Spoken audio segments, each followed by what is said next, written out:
कल 5 राज्यों के चुनाव के नतीजे आए जिसमें ममता बनर्जी बंगाल जीत गई, लेफ्ट ने केरल जीता, असम बीजेपी ने जीता। लगभग लेफ्ट डीएमके बीजेपी ममता सब लोग जीत गए लेकिन कांग्रेस पार्टी हार गई। जी, आज हम बात करेंगे कि क्यों अब राहुल गांधी के लिए अध्यक्ष बनना मुश्किल हो गया है या अब वो कैसे अध्यक्ष बनेंगे, ये कई सारे सवाल हैं। दरअसल कांग्रेस के इंटरनल सर्वे के मुताबिक इनको उम्मीद थी कि असम और केरल में सरकार बन जाएगी, जिसके बाद जून में जो कांग्रेस अध्यक्ष का चुनाव होना है, जो पिछले 2 साल से पेंडिंग है, उसमें राहुल गांधी टेक ओवर कर जाएंगे। लेकिन नतीजे ऐसे नहीं आए। केरल और असम दोनों ही कांग्रेस हार गई, बल्कि बंगाल में तो अपना खाता भी नहीं खोल पाई।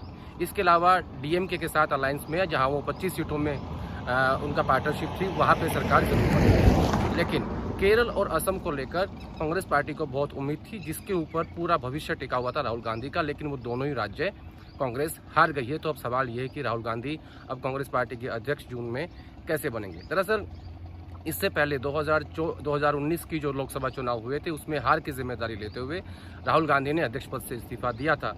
उनको उम्मीद थी कि लोग भी अकाउंटेबिलिटी के जरिए, यानी एक जिम्मेदारी के जरिए बाहर आएंगे और अपनी रिस्पॉन्सिबिलिटी समझते हुए इस्तीफा दे देंगे, लेकिन वैसा नहीं हुआ। अब ऐसा मौका था राहुल गांधी के पास कि वो ये 2 राज्य जीतकर या कम से कम 1 राज्य जीतकर कांग्रेस अध्यक्ष पद की कमान संभाल सकते थे, लेकिन वैसा नहीं हुआ। ये एक बड़ा झटका है। तो सवाल अब ये है कि क्या जून में होने वाला कांग्रेस अध्यक्ष का चुनाव में राहुल गांधी चुनाव लड़ेंगे या फिर गांधी परिवार से बाहर के किसी व्यक्ति को ये कहा जाएगा कि आप अध्यक्ष बनिए। यानी 2019 के लोकसभा चुनाव के बाद भी राहुल गांधी ने एक बात कही थी कि हमारे परिवार से, यानी सोनिया गांधी, राहुल गांधी या प्रियंका गांधी में से कोई भी अध्यक्ष नहीं बनेगा, गांधी परिवार से बाहर के व्यक्ति का अध्यक्ष चुन लीजिए। लेकिन जब आखिरी कांग्रेस वर्किंग कमेटी 2019 जून में हुई थी, जिसमें कांग्रेस अध्यक्ष का फैसला होना था, उस वक्त सभी लोगों ने एक ही बात कही और वापस सोनिया गांधी को इंटरिम अध्यक्ष बना दिया गया। तो एक ग्रुप बना सितंबर 2020 में G23। उस ग्रुप ने ये कहा कि कांग्रेस पार्टी के अंदर जो फैसले हो रहे हैं उसमें कांग्रेस वर्किंग कमेटी के पास अधिकार होना चाहिए कि वो सभी फैसले ले। लेकिन उसके बावजूद भी एक दूसरा सवाल उठाया गया कि ब्लॉक अध्यक्ष से लेकर और पार्टी प्रेसिडेंट तक का चुनाव होना चाहिए। उनकी मांग को सुनते हुए ग्रुप बना G23। उसके कई सारे विरोध प्रदर्शन हुए। उसमें आनंद शर्मा, गुलाम नबी आज़ाद, भूपेंद्र सिंह हुड्डा, शशि थरूर, पृथ्वीराज चौहान, कई सारे सीनियर नेता थे। लेकिन धीरे धीरे वो ग्रुप शांत हो गया, क्योंकि उसको ये कह दिया गया था कि अभी कोरोना चल रहा है और उसके बाद 5 राज्यों के चुनाव है और जून में हम पार्टी को नया अध्यक्ष दे देंगे। लेकिन अब मुसीबत ये है कि क्या राहुल गांधी जो बात कहते थे कि गांधी परिवार से बाहर का अध्यक्ष बनना चाहिए, वो चुन के आएगा, या फिर इन 2 राज्यों की हार के बाद भी, खासतौर पर असम और केरल की हार के बाद भी राहुल गांधी की लीडरशिप को पार्टी स्वीकार कर लेगी। ये कई सारे सवाल अभी बने हुए हैं। दरअसल प्रधानमंत्री मोदी से लड़ने के लिए, ऐसा कांग्रेस के नेता कहते हैं, कि एक स्ट्रीट फाइटर नेता है, उसकी आवश्यकता है। जिस तरीके से दिल्ली में अरविंद केजरीवाल लड़ते हैं और वो 2014 की लहर आई, 15 में वो सरकार उन्होंने बनाई, फिर 2019 में मोदी जी दोबारा आए और उसके बाद केजरीवाल ने फिर मोदी को हराया। ऐसे ही पश्चिम बंगाल में ममता बनर्जी ने हराया, ऐसे ही उद्धव ठाकरे और शरद पवार की जोड़ी ने हराया।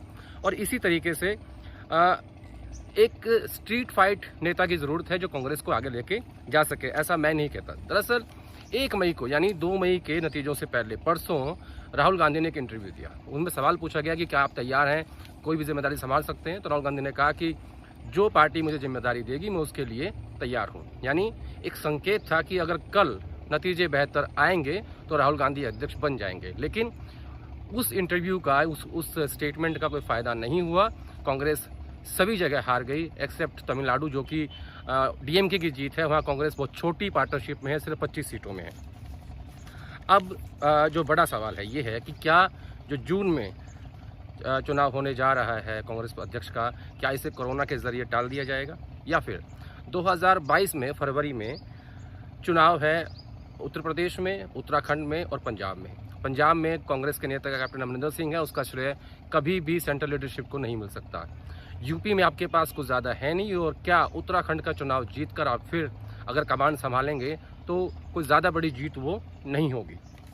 इसके अलावा इस रिजल्ट्स के बाद मेरी बहुत सारे नेताओं से बात हुई। सबका एक ही कहना है कि राहुल गांधी के आसपास की जो टीम है उसका सफाया करना होगा, क्योंकि वो लोग बहुत छोटे दिल के हैं। अपने नेता को लोगों से मिलने नहीं देते, उनको आगे बढ़ने नहीं देते, उनको सच्चाई बताते नहीं हैं। और ये उदाहरण इस बात का भी है कि सच्चाई नहीं बताती राहुल गांधी को, इसीलिए केरल और असम का चुनाव हारे जो उनको उम्मीद थी। लेकिन अब बड़ा सवाल ये कि राहुल गांधी अध्यक्ष कैसे बनेंगे, वो भी इस वक्त जब दोनों राज्य आप हार चुके हो।